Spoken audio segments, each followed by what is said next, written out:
Thanks for joining me. My name is Josh King. I am the managing member at Tinderbox Marketing. This is one of my favorite workshops that I have presented in the past. It's called Marketing, Advertising, and Sales. The original title was How They're Connected and How They're Different. And I thought, considering the current situation with COVID-19 and so many businesses forcing to make real time changes and decisions, I thought we could tweak it and still keep the marketing, advertising, and sales theme, but go with why they matter now more than ever. So it's similar content to that workshop, but I'm trying to tweak it to be more appropriate for the environment that we're in. So thank you for joining me. I hope to be able to do some questions at the end, whether that's on the Facebook Live part or through here. So hopefully you can save those questions for the end and we can do that. I've blocked a little bit of time at the end for that.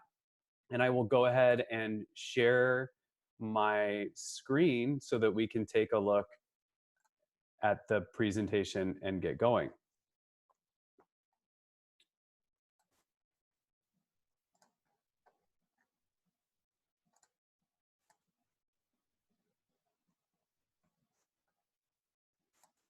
Okay, so marketing, advertising, and sales, why they matter now more than ever.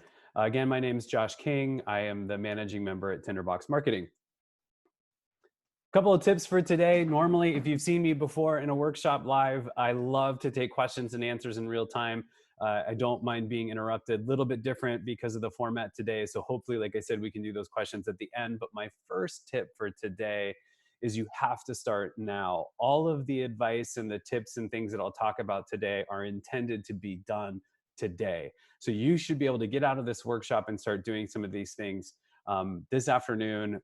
You can wait till Monday, but don't wait much longer. So starting now is always key. A lot of people sit in workshops and with all the intention of doing the work, and then it gets filed and shuffled away. There's no time like now to start marketing, to start advertising, and to start thinking about how you're doing sales. The other piece is to think about your goals. The number one thing when it comes to marketing, advertising, and sales that drives success is knowing what your goals are, establishing measurable goals, and then aiming at those goals, but also being flexible and making decisions and changes based on the feedback that you're getting. Again, I hope we get to ask questions, so save those. If questions don't end up working in this environment, I have a Google form that I'm going to send out to everybody. You can give me your email address, and then I can send you some of the materials from this workshop. So we can do questions through that environment as well. All right, before we dig in, one of the things I wanted to talk about and why this came to me and why this is so important is that this is actually a lesson learned from history. In the 1920s, you had Post cereal and you had Kellogg's. And Post was the category leader in the ready-to-eat cereal category. Ready-to-eat cereal, like we know it now, dry cereal that you add milk or whatever to, that was a relatively new concept in the 1920s. And then the Great Depression hit. So a similar environment, obviously two different causes. But during the Depression, Post cut back significantly in its advertising budget. And the rival, Kellogg's, in turn, doubled their advertising budget. They invested heavily in radio, introducing new cereals like Rice Krispies, and they featured the Snap, Crackle, and Pop that we have all grown up with. I know growing up, they were everywhere, Snap, Crackle, and Pop. Kellogg's profits during that time grew by 30%, and the company became a category leader, and that's a position that they have maintained for decades. So it's important during times like these to not give into that natural reaction. The natural reaction in times like these is to pull back and to say, we're not going to market, we're going to pull back on our advertising, and we're going to think about how we do sales differently. I know businesses that have made the decision to not post on social media because of the current environment. And I think that's a mistake. Do I think you should double your advertising budget? I'm not saying that at all. I think that that can work for some businesses. What I think is more important and what I think you should be considering is, what are you doing to market and advertise right now? How are you advertising? How are you marketing? Are you marketing and advertising? And more importantly, or just as important, thinking about your sales process and following through on that. That story, by the way, about Post and Kellogg's, I will source that in the materials that I send to you. I have two different places, but the main article came from Forbes. So if you're interested in looking that up, you can. Now more than ever, it's important to understand marketing, advertising, and sales, the relationship between the three, how they're different, and what you can be doing in times like these to make sure that you're getting all three right. So some goals that you should be thinking about are marketing goals, advertising goals, and sales goals. What are your primary goals in those areas? What are your goals? What should your goals be? How should you set those? We can talk about those as we go along, but ultimately I like to set three. I like to set three marketing goals, three advertising goals, maybe even three sales goals. A lot of them might be similar goals. They might be connected, and they should be driven from overall business goals. What are the overall goals that you're trying to set as a business, and what are the things you're trying to accomplish? The next piece is to think about backup goals. What are the next goals? John Maxwell tells this great story in one of his books that they had an initial goal as a company to get one of his books published in like 100 countries or something. And so through the course of that, everything they did as a business, everything his team did was to get this book published in 100 different countries and in all the languages. And they were driving and driving and driving. And then once they got there, they had a huge celebration and they celebrated that they had met that goal of getting into whatever it was, 100 countries or whatever. Next day comes and now they're all deflated because they don't know what's next. What's your next goal? What's your backup goal? Backup goals can also be, if goal A doesn't go according to plan, is there another goal that you can look at that makes you feel good? So backup goals, next goals, those are important. The next thing to think about is what metrics matter to you. What are the metrics that you're going to measure when it relates to your marketing goals, advertising goals, and sales goals? And at this point in time, I want to flip over to a quick blog that Seth Godin wrote called Don't Steal Metrics. And you can read this blog. Again, this will be something that I send out to everybody. But he's talking about a friend wanting to launch a podcast. And the friend's goal was to make it a top 10 podcast on iTunes. And he says that's a common goal, it's a popular goal, and it's someone else's goal. Ultimately, to achieve that goal, you're going to have to sacrifice and compromise in order to make it. And by sacrifice, I don't mean like make hard decisions. By sacrifice, we mean you're going to have to do things that maybe you didn't want to do, or maybe aim the podcast at different people. The important thing is to get goals that matter to you with metrics that matter to those goals so that you're measuring the right things. Set metrics and goals that matter to you and your business. The other thing to think about is goals is what we aren't measuring. While goals are great, some goals don't and some goals don't measure things like social impact. Are you considering social impact, community impact? Are those goals, are they measured? They may not be measurable. Employee happiness, is that measured in your company? These goals, they don't measure those things. Marketing, advertising, and sales don't look at social impact. They don't look at employee happiness. So we want to keep those in mind. And then this is a new piece that I've added to this workshop over the last few months, and that is anecdotal evidence matters too. We can track so many pieces of data now. You can track your website data, you can track Facebook information, you can track your analytics from Instagram and Twitter to LinkedIn. You can track how many calls you get to your primary line. You can check all those boxes. There's another thing that we should be looking at is, are people telling you that they're hearing about it? Are people telling you that they see your efforts? So I'm working with a company right now. They're an architecture firm. And one of the first things that happened when they started being more intentional in their marketing was how many people came up to them and said, we see what you're doing. We see all your marketing. Boy, you're really busy. It seems like you have a lot going on. Seems like things are really rocking and rolling over there. And it's the anecdotal evidence that you need to be paying attention to. I have another client that does office supplies, and they released a home office survival kit. in response to the stay-at-home order here in Washington State. They put together a small kit, a really low price point, and we presented it, we marketed it, put it out on social media, sent it a newsletter, and did all that. They haven't sold any, but people were telling them that they saw it. People were telling them that they liked the price point and they thought it was a great idea. When it comes to me, I have two goals with this workshop today, the workshop that you're watching live. My first goal is people watching it live. Now, this workshop is being recorded and will be made available on YouTube later, and I'll post it on all the other social media sites that I have for Tinderbox Marketing. So my second goal will be the follow-up views. Primary people sitting in the workshop right now, that's number one.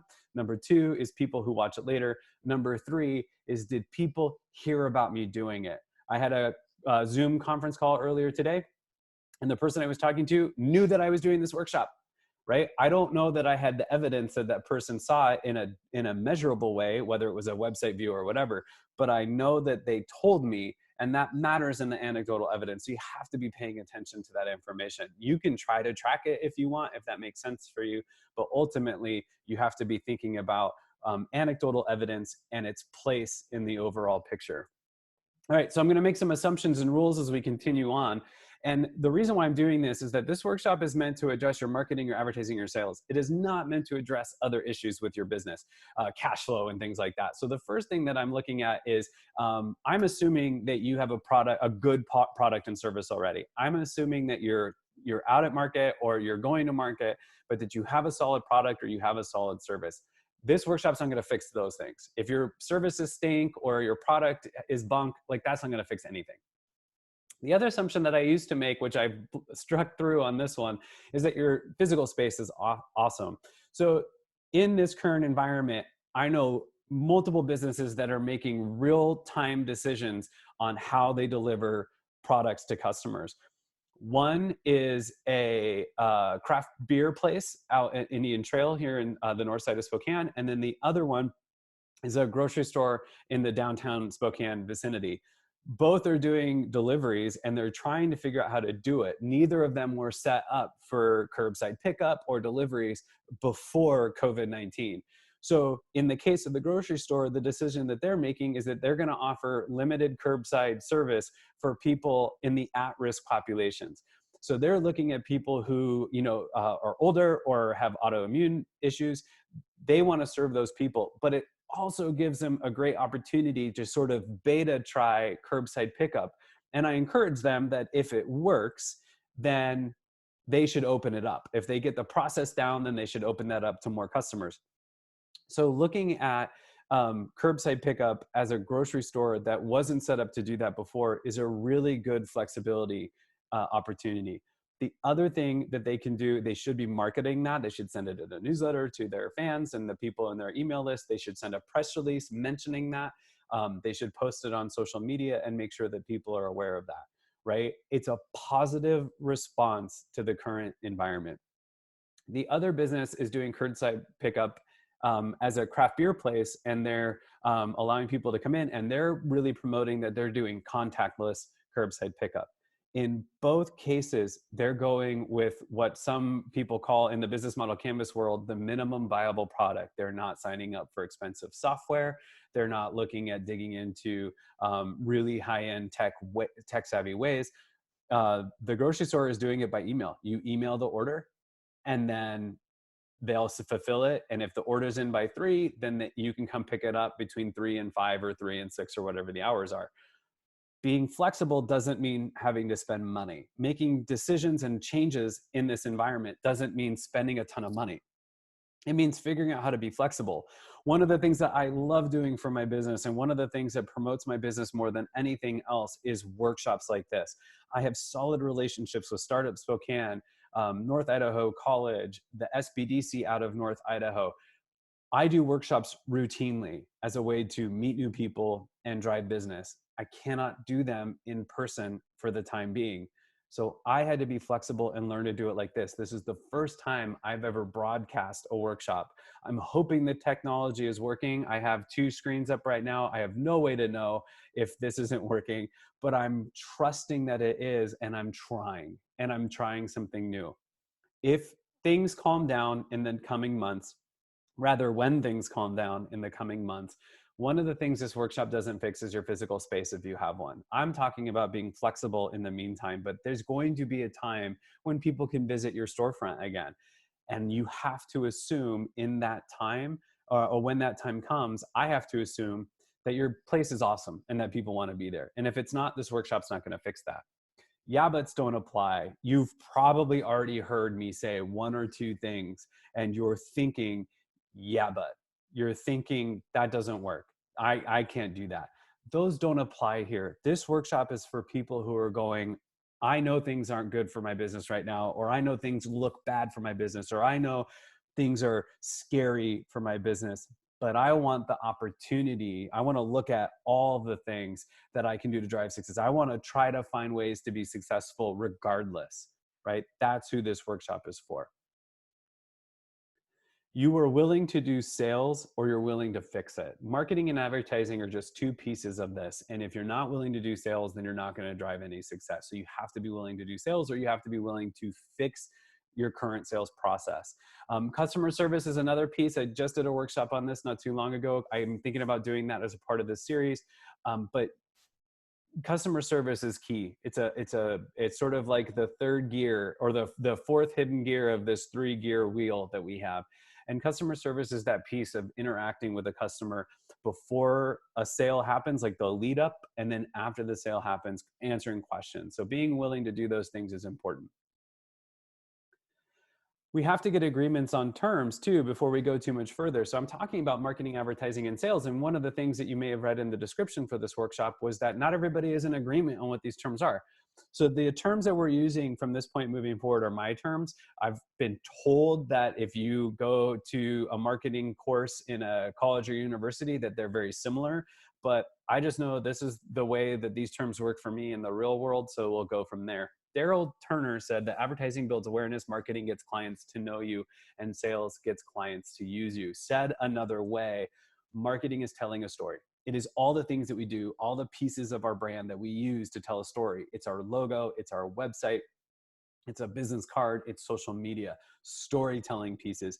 There are costs associated with some of those things, right? Your website probably isn't free, has some fees, even if you built it on your own. If you paid somebody else to build it, obviously not free. Business cards aren't free. Logo isn't free unless you did it on your own. But it's generally the things that we do to tell the story without paying to reach people. When we pay to reach people, that's advertising. My kids know what ads are. They watch YouTube and they say, we hate the ads. They know what advertising is. And it's so simple. And we think about it or we should be thinking about it, but we forget. We hear that term ads and we forget that it comes from advertising. And that's what it means. Advertising is only when you pay for it. It's when you pay for radio or a billboard or a Facebook boosted post. Selling is that final stage where the transaction takes place. Now, in Facebook terms, the transaction takes place when somebody boosts a post. That's a sell to them, right? You're buying ads and they're completing a sale. In my business, it looks a lot like this, but instead of two people and people sitting on one side of a computer and on the other, it's two people sitting close to each other, face to face, as we used to, and we'll do again. And it's negotiate. There's a process that happens, right? A negotiation. For an e-commerce platform, it can be the process of somebody visiting your site and then clicking add to cart and then finishing the process. But that is the selling process. They're connected in that they're all working toward the common goal, revenue, right? They're all trying to drive sales. But marketing is just sending people there. Advertising is paying to send people there, and selling is that final stage. So let's break this down into some parts, and we'll start with part one, and that's the marketing piece. So marketing, as I said, is all about telling a story.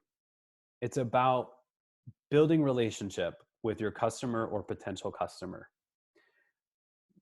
Marketing, according to Odell, is about discovering your audience and developing the narrative that connects with your audience. Marketing is difficult for some businesses because they have to get past what they want or think or like or prefer, and create content and a narrative that connects with the customer. You have to think about the product or service that you provide and the problem that you solve for the customer, not your problem, their problem, right? So we'll use my business as an example. My business solves the problem of a business owner not knowing how to do their own marketing, or not understanding marketing, not understanding sales, and not understanding advertising. So we have to figure out what's the narrative that works for them. Well, the narrative is going to be different than what would work for me. I'm working with people that own a business and operate the business, owner operators. So the message that I try to send to them is how I solve the problem is by giving them the freedom and flexibility and the time to do the things that they're good at, so that they can drive revenue, and I'll take care of the marketing piece so they don't have to worry about it. One of the key drivers in your marketing plan should be your mission statement. Why do you do what you do? How do you do it? And what do you do? According to Simon Sinek, which is a wonderful TED Talk, he says that the most successful businesses, sorry about that, the most successful businesses start with why. And you can see an example of his golden circle right there. This is a 18-minute TED Talk that is completely worth your time. Again, it will be in the materials that I send out following the workshop. So how do great leaders inspire action? That is what Simon is primarily dealing with. And what he means is that great leaders, and subsequently great businesses, they don't tell you what they do. Everybody can do that. They don't tell you how you do that. Almost everybody can do that. They tell you why. So let's talk about, we'll use Tinderbox My Business as an example. So Tinderbox Marketing exists to serve God by serving others. So at the core of our mission is the value of service. We believe in serving others. That's a core driver of our business model. Why that's important in said that way is it has nothing to do with the deliverable. It has nothing to do with what service I provide. It has everything to do with our mission. It's a core belief. These are tricky to get to, but once you get to them, you'll find that your core mission has very little to do with your deliverable. How do we do that? Well, we serve others by working with businesses and entrepreneurs. So now I'm qualifying a little bit more. I'm narrowing down what our business does. We serve others by working with businesses and entrepreneurs by incorporating biblical principles into our business model. The goal is to leave each business owner or entrepreneur in better shape than we found them. And then the what. This is where you tell them exactly what you do. And I'll tell you right now, businesses, you think why is hard, people really get stuck on explaining clearly what they do. I worked with a school district that really struggled to say that we're a public school district, which you think would be super simple. We're a public school district serving this area, grades K through 12. And in this case, they had an early learning center, so they could actually serve students grade ages 3 to 18, right? So that was difficult for them to say. What their what kept getting confused by other pieces. So what does Tinderbox do? We work with small to medium businesses and entrepreneurs on their marketing, advertising, and sales initiatives so that their businesses may succeed, right? Why do we do what we do? To serve God by serving others. How do we do it? We work with businesses and entrepreneurs to leave them in better shape than we found them. We just happen to work with them on their marketing, advertising, and sales. So real world examples of this. Here's one, Moscow Food Co-op down in Moscow, Idaho. It's hard to see, but that chalkboard in the back is their committed statement or vision statement or mission, whatever you want to call it. It's a mission statement. Now you have to read over the first one because they say Moscow Food Co-op is committed to making fresh seasonal food from scratch. Awesome, but that's not a why.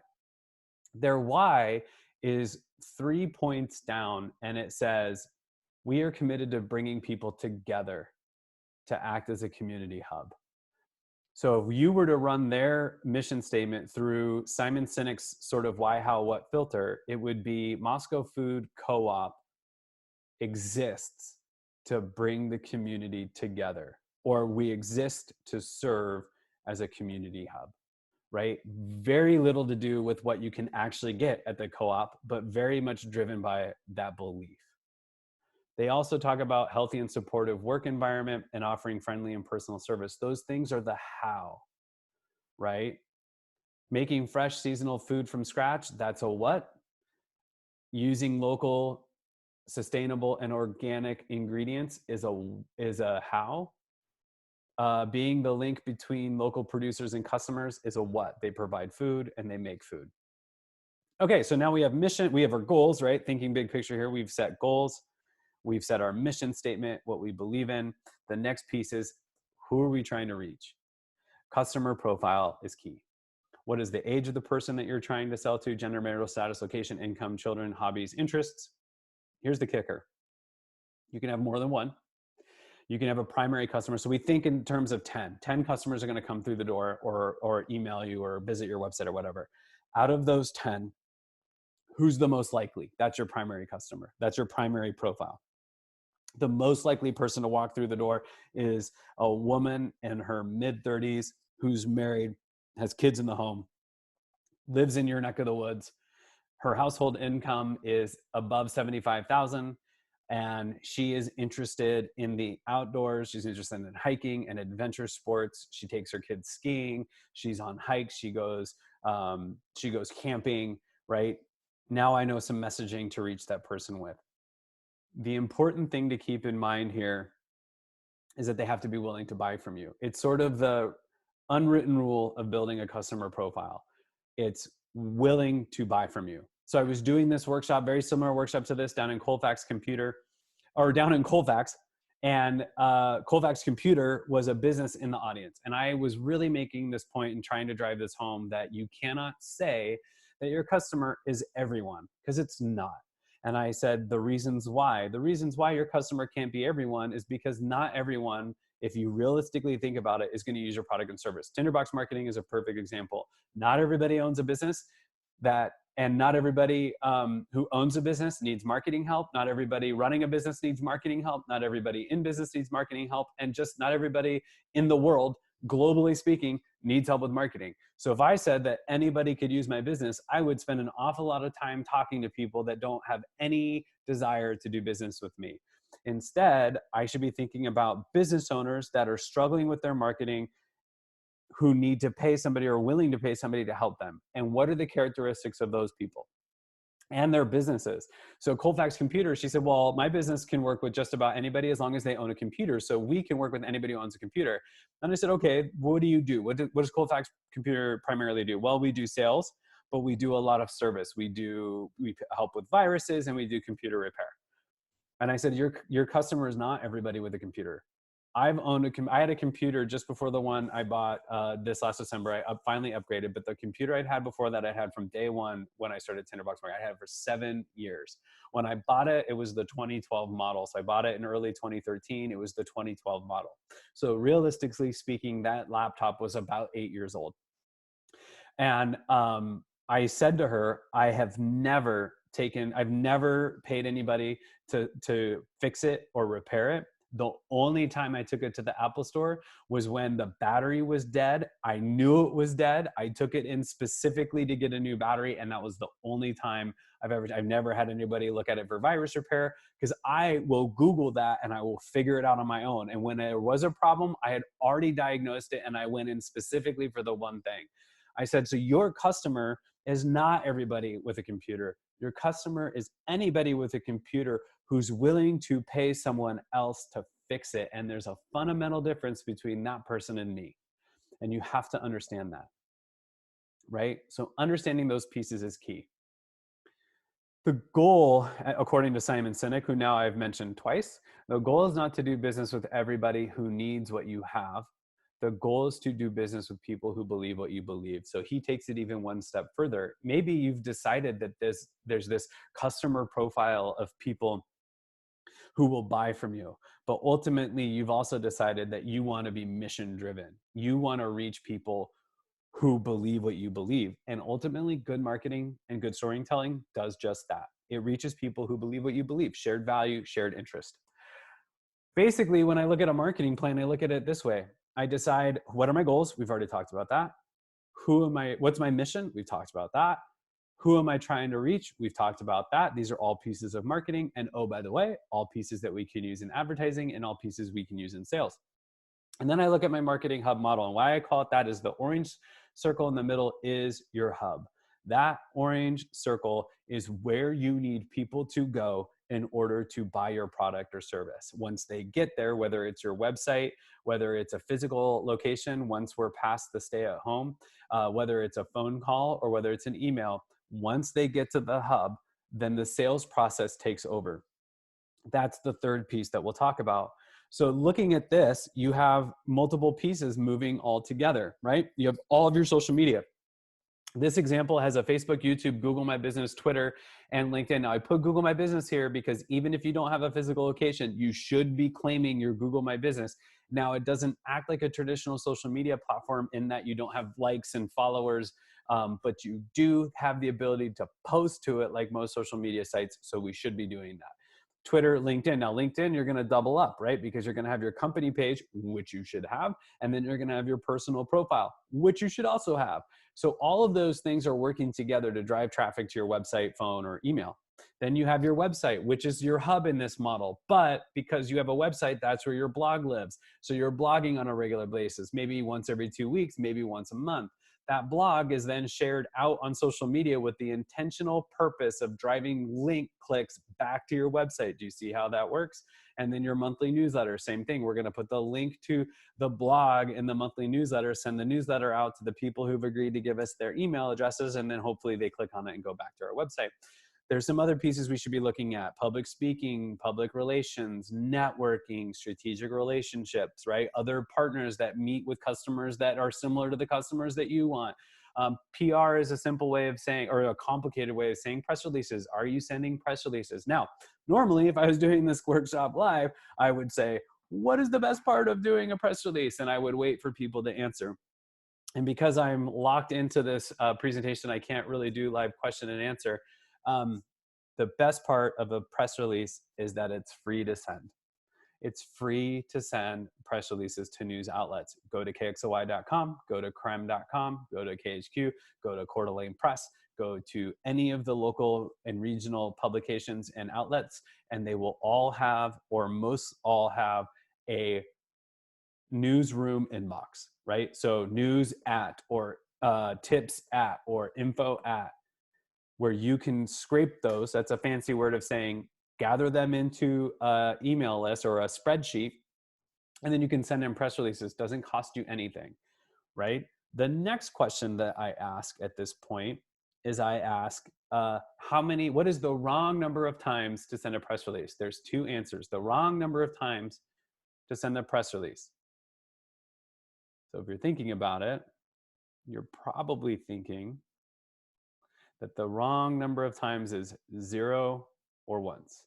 If you're going to send it once, you might as well send it a couple of times.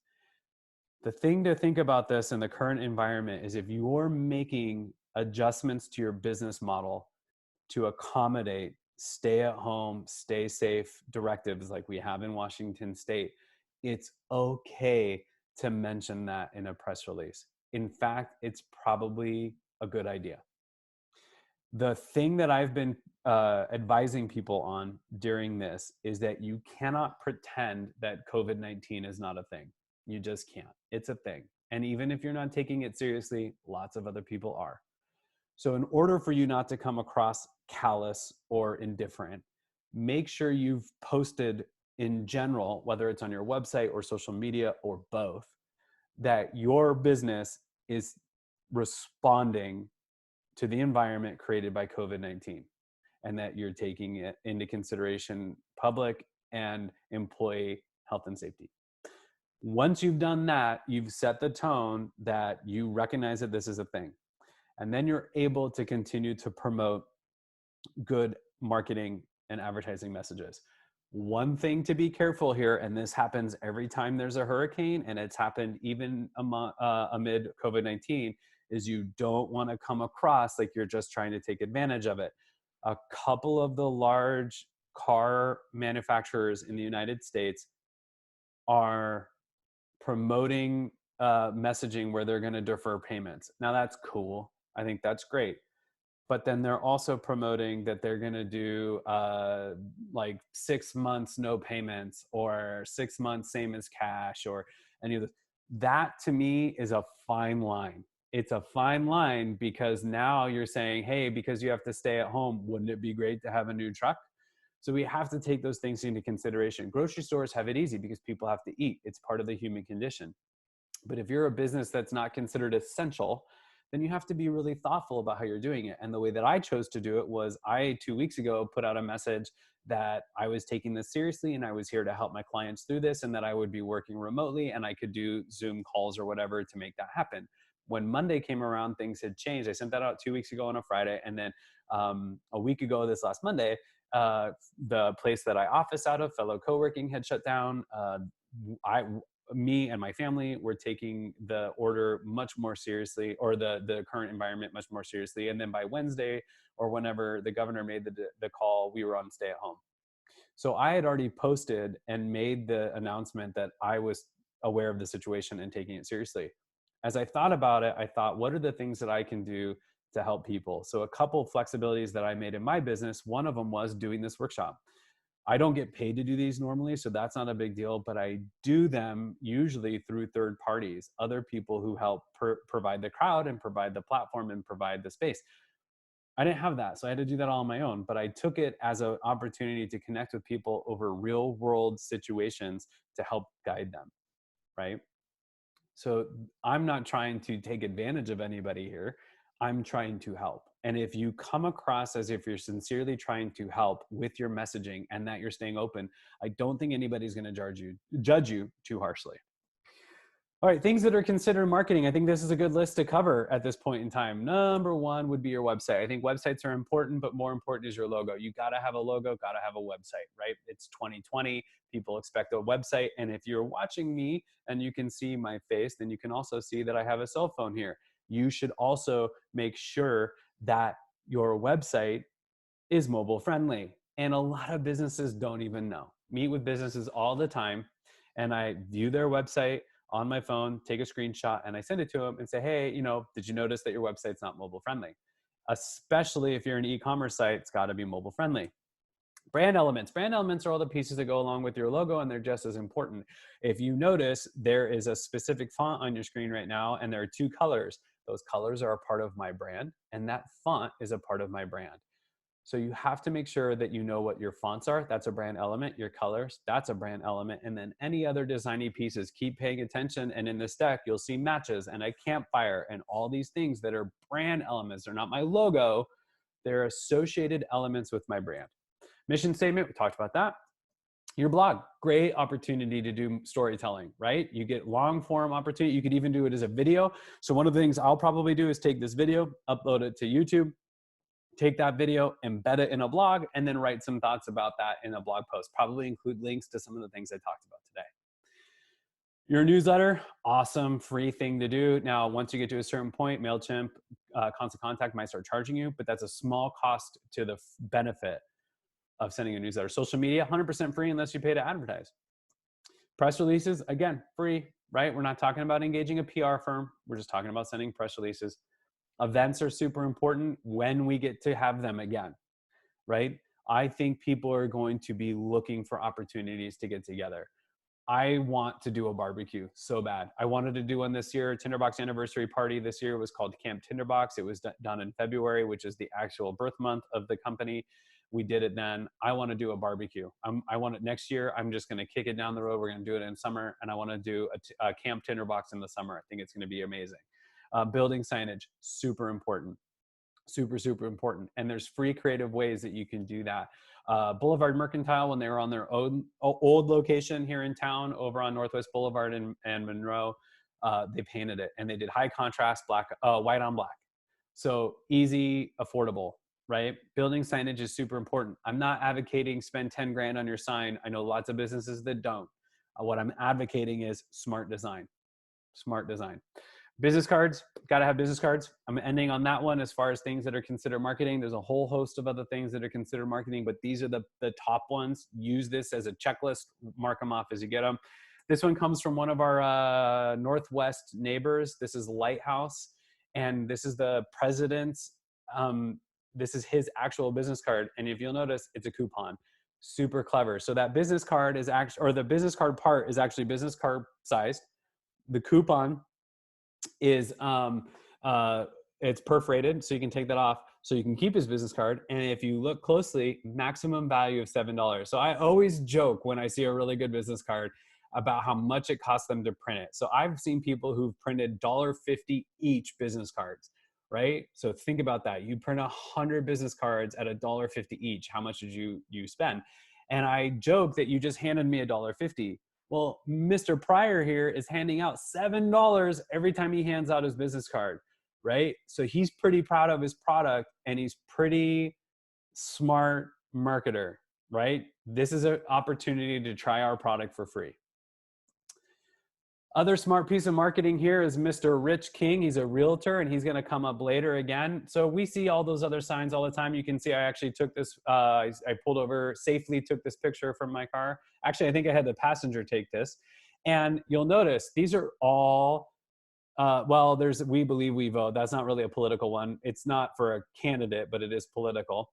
And then you see these other candidates. These are candidate signs that we see every November and October and September and sometimes year round. Mr. King is a realtor. He's not running for office, but he came up with a brilliant sign to put up. Really great piece of marketing, storytelling. It's not advertising, because it doesn't mean I'm going to see it. He's not paying for my eyeballs. What he paid for was the printing.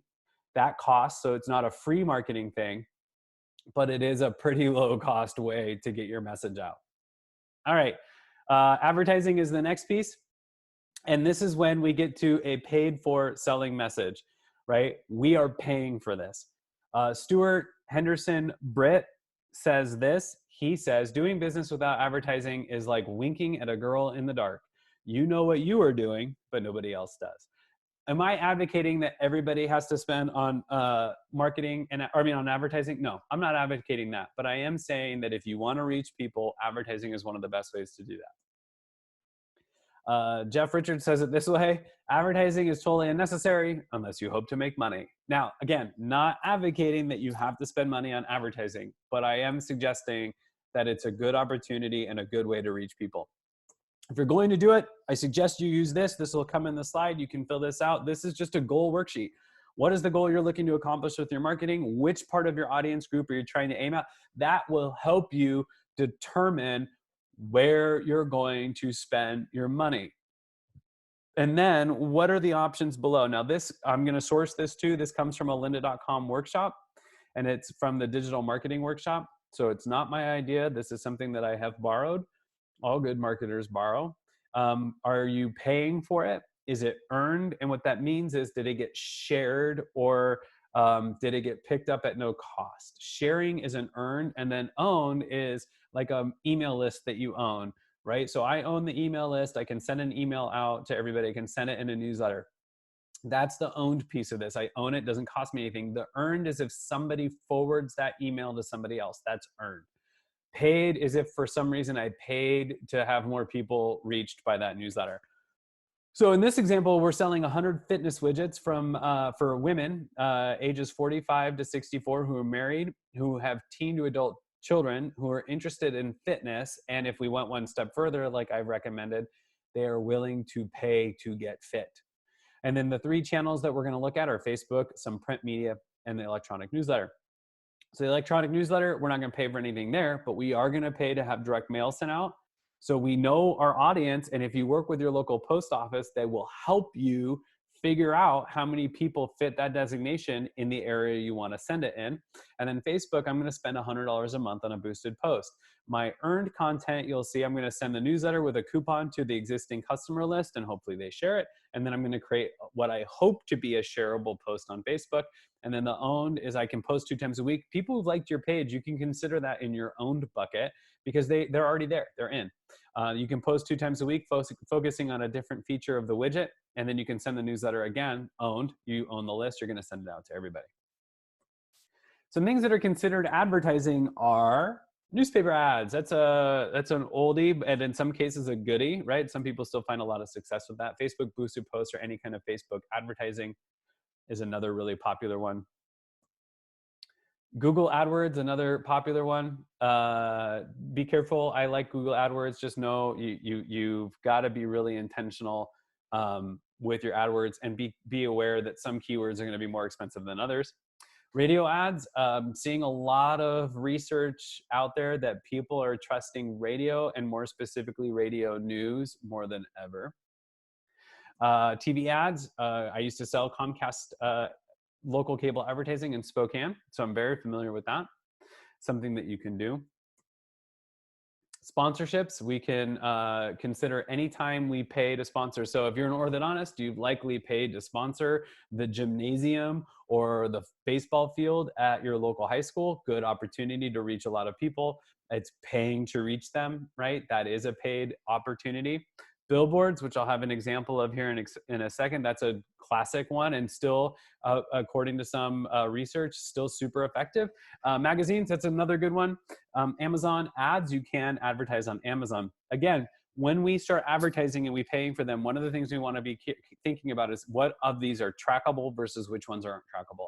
So now I can run a newspaper ad, and I can be rest assured that it's going to go out to 50,000 households or whatever the distribution list is, right? It's going to go out to 50,000, but that doesn't mean that 50,000 read it. It means 50,000 had the opportunity to read or see your ad. So there's no guarantees there. So making it trackable is having a unique phone number or a unique web address or something that you put in there. So if people respond to your call to action, it's a trackable response on the back end. That follows through with a lot of those billboards, radio ads. Those are not trackable. Facebook, Google, Amazon, those are all trackable ads. So we want to be thinking about measuring.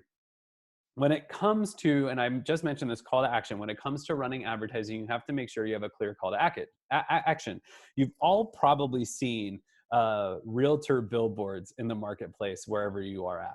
And they are probably very similar to the ones that we get here, which is 4 realtors, different faces, phone number underneath, all just generic messaging with the broker's logo on there. So it's like Windermere, and then 4 trusted agents, and then their phone numbers. Who gets called on those, right? It's hard to know. Probably none of them get called.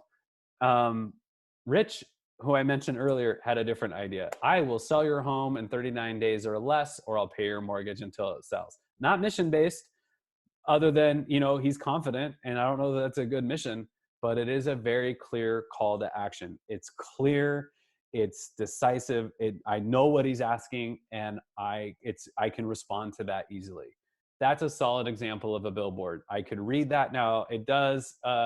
There is the old billboard rule of 7 words or less. He kind of goes away from that, but ultimately it's a good billboard. Okay, last but not least, we're going to round this thing out with sales.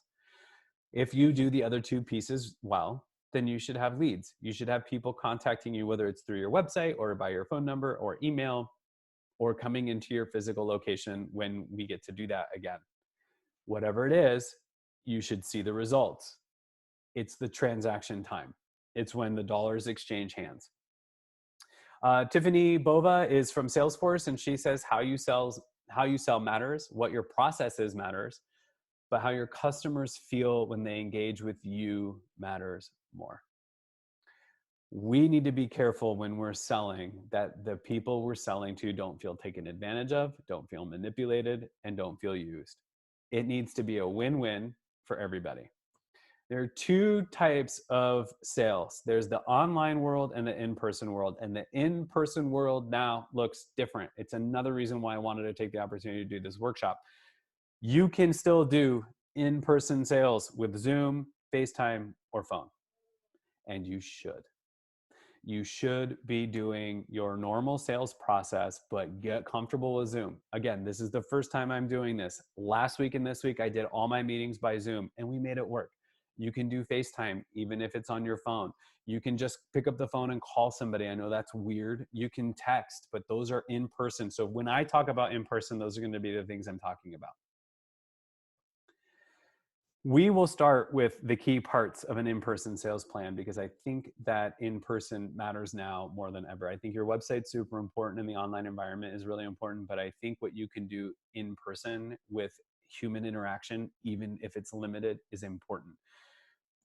So things that we need to think about, number 1 is, what are our goals? Do we have annual goals, right? So if we think about our marketing goals and our advertising goals, the things that we set, we should have also had sales goals. Sales goals tend to be really aligned with your overall business goals.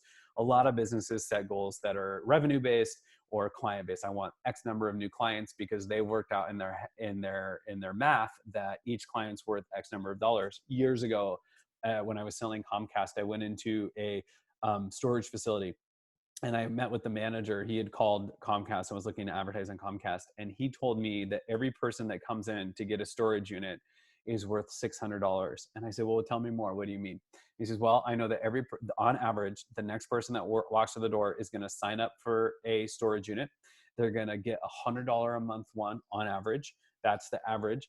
And they're going to be with us on average of 6 months. So every new customer is worth $600 to me. So cool. When he sets an occupancy goal, when they want to be 90% occupied in their storage units, he can work that backwards math out. He also knows that just because they reach 90% today doesn't mean they're going to be at 90% in a month, in 3 months, or 6 months because of that revolving door.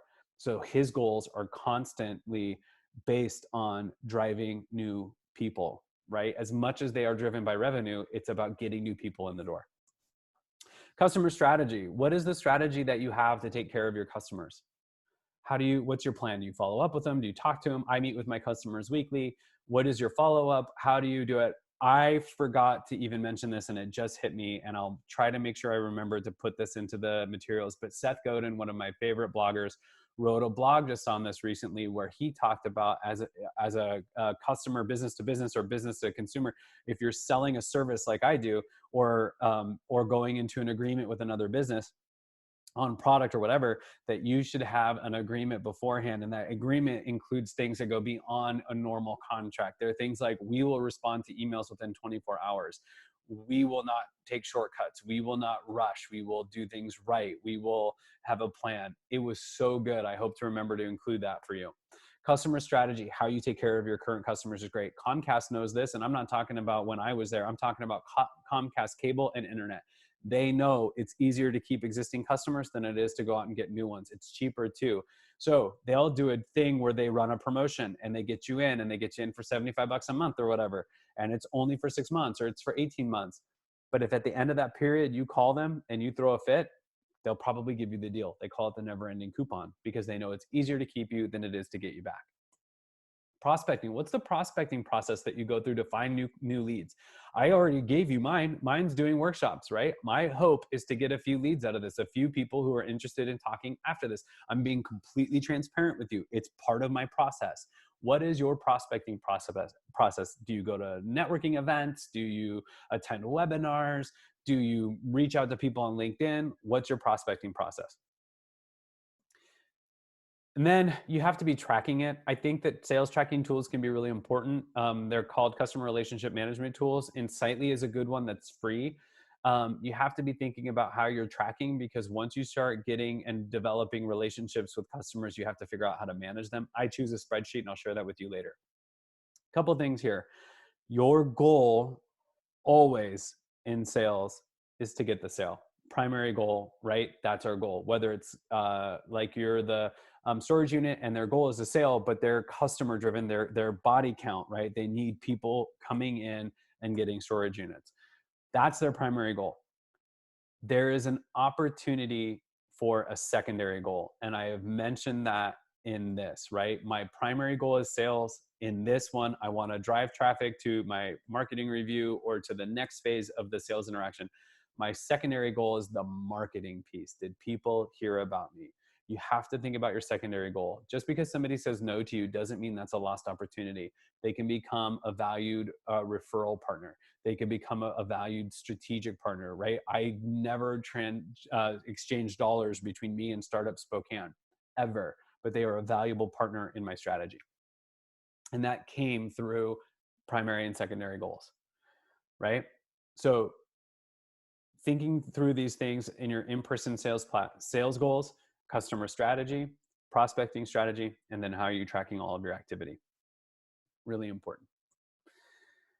The next piece that we have is your online sales plan, right? By the way, all those in-person things still all apply if you're doing everything by Zoom, FaceTime, phone, or text, or email. Key parts of an online sales plan. This is directed at e-commerce, right? Clear call to action. Gotta have that. Gotta know what I'm trying to do on your website, right? I go to your website. What are you trying to get me to do? What's my goal? I'm running into a trend lately too with websites where people are building websites and they're trying to kind of push the boundary. And I'm all about exploring options and being progressive, but they're trying to explore the boundaries of what people want from a website. And if you don't have things like a main navigation at the top, or a home, or an about, or a contact us, there are just some people you're going to lose. It has to be super easy to communicate with you and your website. It has to be really easy to navigate, and you're just going to lose some people. We have been really conditioned to expect certain things from websites. So be careful how far you get progressive when it comes to your website. It's got to have a clear call to action, clear value proposition. Why is ordering your product valuable? What is the problem you solve? And then how easy is it to order? You have to write clear content for the customer. The content cannot be riddled with industry specific language and terminology, and worse, acronyms. Got to stay away from that. It's got to be written for the people that are going to go to your website. I don't want to say think lowest common denominator, but you really have to think about, what does the average person say when they talk about your business? What do they search when they search your business? Clear content written for the customer, not for you and not for your peers. Make sure your site is easy to use. Obviously, multiple friendly comes into that. It's got to be easy to click through. It's got all your links got to work. I just was talking to somebody the other day, and they had social media buttons at the bottom of their website, and two of them didn't go to the right place, right? That kind of stuff has to be vetted out. Keep it simple. I think tendency is to overthink websites and make them too big, too many pages. Now, I'm all about having pages. That's a search engine thing. Those pages can live in blogs and stuff, but the primary content that you want people to look at has to be easy, has to be simple, has to be clear, right? Keep it simple, keep your website simple. You don't have to overthink it. A tip here is, what are your competitors doing? Looking at your competitor websites is really a good place to start and see what's working, and to see what you're getting right, and maybe to see what you're doing better than them. Another bonus tip here, not in the deck, is that I hear this a lot lately: funnels and click funnels and splash pages and that whole thing. Those things are great. I think that for a lot of businesses, click funnels and splash pages have a really good place.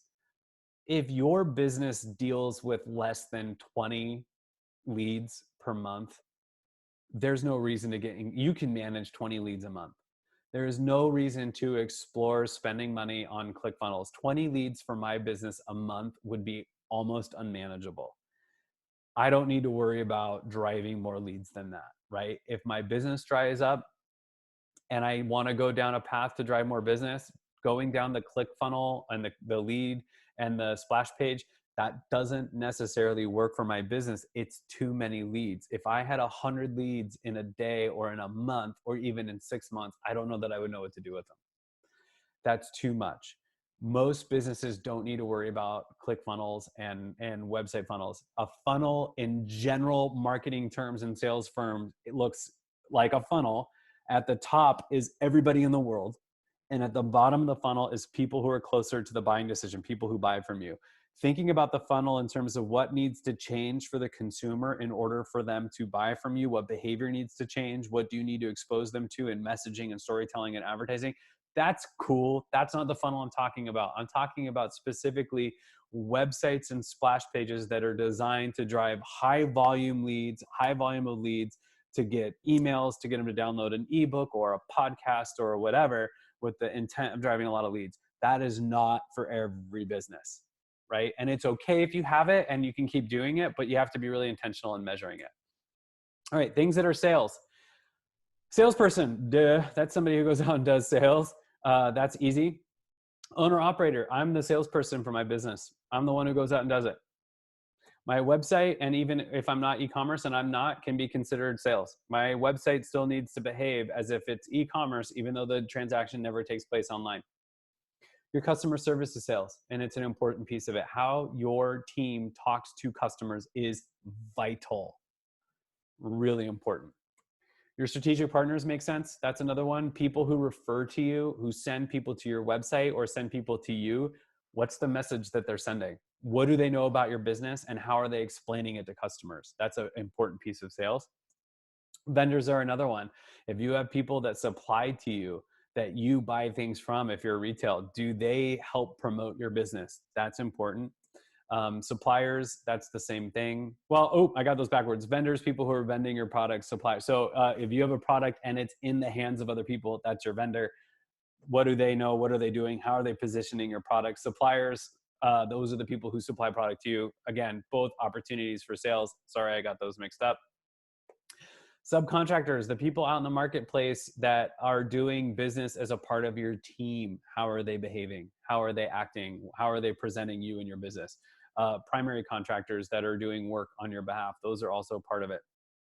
And those also are key in the build space. So if you're a realtor and or a home builder, you've got subcontractors and you're the contractor. If you are if you're a home designer or an architect, those two take different meanings. In my space, contractors and subcontractors are the people that I can bring apart on a team. I don't usually hire subcontractors, people who work with me and I pay them directly, but I normally work with contractors who work with my clients. So those take different terms depending on what industry you're in. And then retailers, people who have your product, right? People who sell your product, or people who sell wholesale. Those are all different levels of sales. All right, here's the finale. How does this all fit together? Once we get through this, I'm going to try to take some questions and then hopefully get this up online. How does your business tick is dependent on your marketing, advertising, and sales. When those three, now again, I have assumed that your product is good, your service is fine. I've assumed your physical space is great. If you're a brewery or whatever, all those things are firing on all cylinders. But in order to really drive success, is your marketing, advertising, and sales spinning in the right direction. And if they're all moving together, then you experience results. They have to be working together. You can have the best advertising and marketing campaigns in the world, but if your customer service and sales team stink, it doesn't matter how many customers I send to you, you're not going to close deals. And the reverse is true. You might be really good at sales, phenomenal, but you're a terrible marketer. You're not going to get anybody coming to you if you don't own your story and own your advertising. Once you start doing these things really well, there's something else you have to start thinking about. And you could think about it even before. And that is, are you tracking your marketing and advertising, and are you tracking your sales? I will send you templates to these. My goal is to do a workshop next week digging into marketing, advertising, and sales tracking and measuring. This is a simple spreadsheet that I use to track marketing data.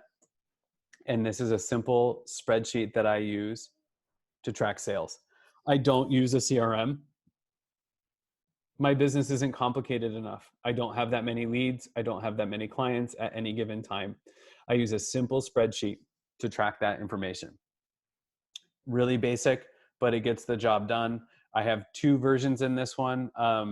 You'll see this one is, I'll send you one for, it'll be in-person sales, and then the other one will be for physical space sales. And the difference is only how many customers do you get, do you deal with in person. So if you're like a physical location, you're going to track customers different because you may not know everybody. Like down here, I have ABC client written. You may not know everybody. If you're an auto parts store, you don't know everybody by name, but you still can keep track of sales activities. So I'll make sure that's available to you. On that note, we're going to wrap things up. As far as the deck is concerned, I do want to give you an opportunity to connect with me offline. I'm Josh at Tinderbox.marketing. That's my website as well. I'm also on Twitter and Facebook, among other places. So by all means, feel free to connect with me once the workshop is over, and I hope you do. If you have found yourself wondering if your marketing is up to par and is doing what you want it to do so that your sales can thrive, you are welcome to head to my website, Tinderbox.marketing. There's a link to a free marketing review. It doesn't cost you anything. And even with the current environment, I've done 2 this week. People are really taking a look at what they're doing for marketing. So you have nothing to lose in this. It doesn't cost you anything. It's no strings attached. I don't charge anything. I don't ask for anything other than that you just acknowledge that you got it.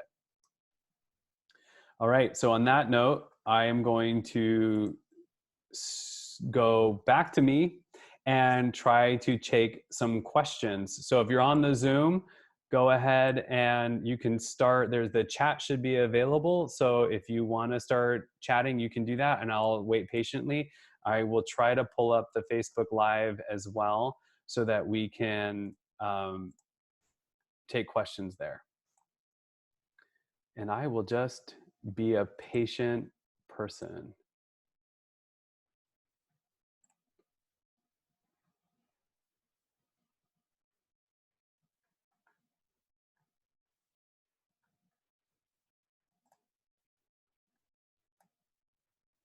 Will we get slides? Yes, you will get slides. Great question. So in the chat and in the Facebook Live, I am going to send a link right now. It is for a Google form, and you can fill that form out. And if you give me your email address, I'll send you a copy of everything. So in the general chat, if you head there, you'll see the link. Go ahead and follow that link. Oh, thanks, Victor. A buddy of mine from Spokane Score said that he thought the presentation went really well. Thank you, Victor. Somebody asked, hey, I'm watching with extra kids today. Can I rewatch it later? Absolutely. I'll make this available following the workshop. It's been recorded, so hopefully I'll get it up. I'm going to post it to Facebook, social media, and then I'm going to add it to YouTube, and then it'll be up on my blog at some point too. By all means.